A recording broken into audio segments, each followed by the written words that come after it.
Today, I will show you the Danaher straitjacket system. If my partner's life wasn't miserable enough here in back mount, we're gonna fight the grips here, control both of his hands like a straitjacket, weave my foot in, control the hands, and enter with this short choke here. Check out the full video.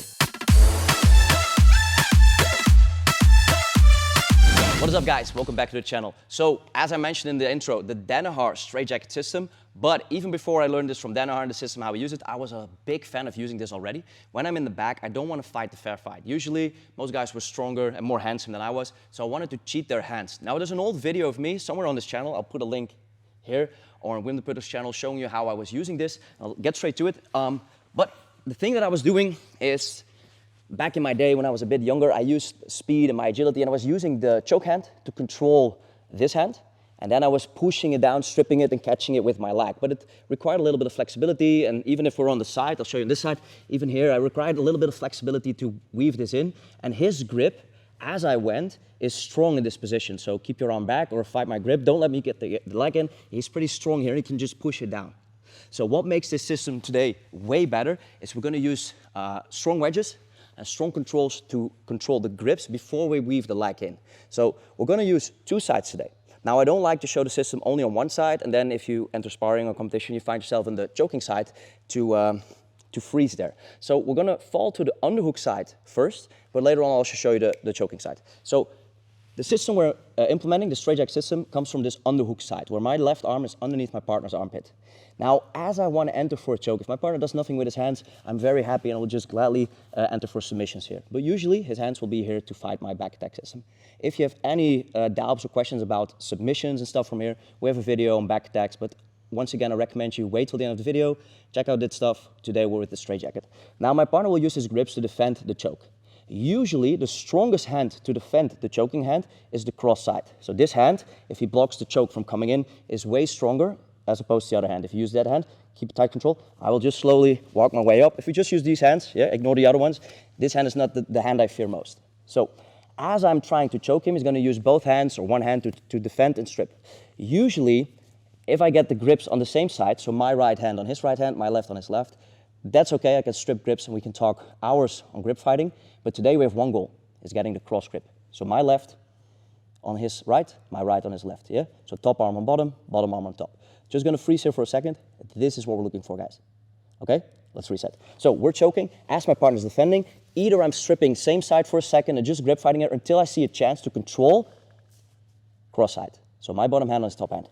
Once I enter for the choke again, he will use a second hand to defend. If not, once again, I'm happy to choke and I'll block the other hand. Now we're in this position. Now, ignore this one for a second. The real arm I'm fighting is this one. I am pushing his hand up with his elbow up in the air.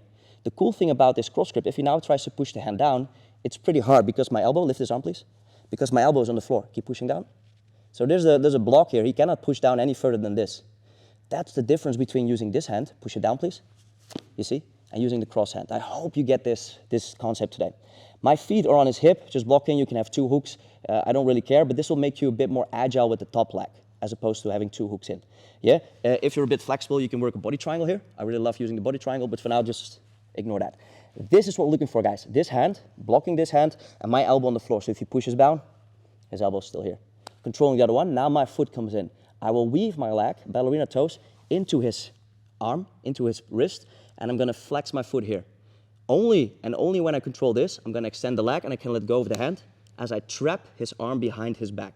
Now get your right arm out. That's trapped. Another way to trap it, which I really love, is putting the foot on the hip and using my free foot to overwrap that, like crossing my ankles here, try to get the arm out. Now it's important to only use this foot as the latest and don't switch them, because if I'm here, there's a gap between my leg and he could work that arm out, you see? So this leg does all the work, it goes behind or it gets crossed by the bottom leg. Now I'm still controlling this one, and finally, I'm switching back. I couldn't switch before because I needed this hand to control the cross arm. Yeah, if it goes too fast, just rewind. Now I'm switching back. I'm not controlling above to get the wrist. I'm controlling below to catch the knuckles and the pinky. Now if I push down, I'm also twisting his arm and flexing it. Now try to get your hand back. Use your second hand. Come on, let's go, let's work. Let's go, you're on YouTube, let's go. Work for it. You'll get a purple belt, I promise. No, just kidding. Now this hand comes in to choke. Yes, I'm gonna dive underneath the chin. Use your hand, grip fight. Now I climb up, I will grab, I'm just gonna be careful here with the mic, guys. I will grab my chin over my hand, yeah? Weave it all the way behind his back, watch the mic, and then I'm gonna do a short choke by bringing my elbow towards my right hip. Yeah, it's hard for him to tap, but it's tight. If you really want to, we can race together to my choke and try to get this hand in. What I really like to do here is put the fist on the back, yeah, so that if he tries to get his shoulders to the mat, he's stuck, and then punch through to get the choke and the submission. Okay, now I promise you, we're gonna do both sides. So quickly, the other side. Now, if we're in the choking side, once again, guys, I have a video on back attack and rear naked choke details, which is really cool, with some really cool details that I completely stole from some very cool guys, but I mentioned in the video. Now here, he's on the choking arm. Now, back in the day, we had a better and worse side. Today, you just have both sides. There's really cool chokes to do here. I love doing rotulotine, also a video on that, check it out later. But here it's good to set up the choke. Now, to get this straitjacket, it's completely different because I cannot grip fight diagonally because his shoulder is on the mat. He will just bring his shoulder to the mat, slide out, start looking at me, and he's escaping here.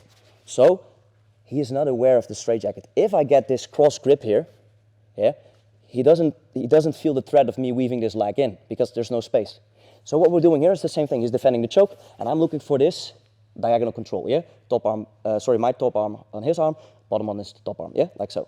Now I'm switching sides. Once I have the grips, I will first bring my foot all the way to his far side hip, and then base on the mat as I rotate and bring him over. Turn towards the camera, please. As I rotate and turn him over, he feels my foot, you can see it flexing on his hip here. Now I have the grips set up from the side where he didn't fear them and wasn't aware of the risk, of the dangers, and then I'm back to the system, weaving in, start attacking, etc. Now, final detail which I really love, also mentioned in some other videos, is if I feel my partner slouching down a bit, or if I feel his shoulder popping in, I will grab my shin and work my way towards this triangle here. Now you can, if you're low, you can use your foot on the hip, I think it's better than on the mat, to AB yourself away. And I don't like to control my foot or my shin, guys. Yeah, but it depends on the length of your legs and the chest wideness of your partner. So don't grab the foot just to grab the foot. You see all that space? I want to grab, look at this guy. I want to grab here. And you feel my arm in your armpit. Push your arm down. Then I AB out. Then I touch my foot and knee together. And only my lower leg rotates as I flex behind him with this tight triangle. Now I want to AB so there's no space here. Now I can start squeezing here. That's a pretty neat triangle. I can weave in back with this armbar here, yeah, or put my fist in, get the triangle again, yeah, or what I like to do is get this heel grip, fall, and twist the shoulder, or attack a wrist lock. We have so much cool stuff to do here, guys, but that's for a different video today. Let's keep it short. We wanted to do the straitjacket system. I hope you guys liked it. Don't fight the fair fight, where he's having two hands, you have two hands, just strip his grips, take a rest, yeah, just slowly advance in the position, and then, only when he has no hands, start attacking for the short choke. Guys, credits to Danaher for popularizing this system. Thank you, Bart, and thank you guys for watching. See you in the next one. Oes.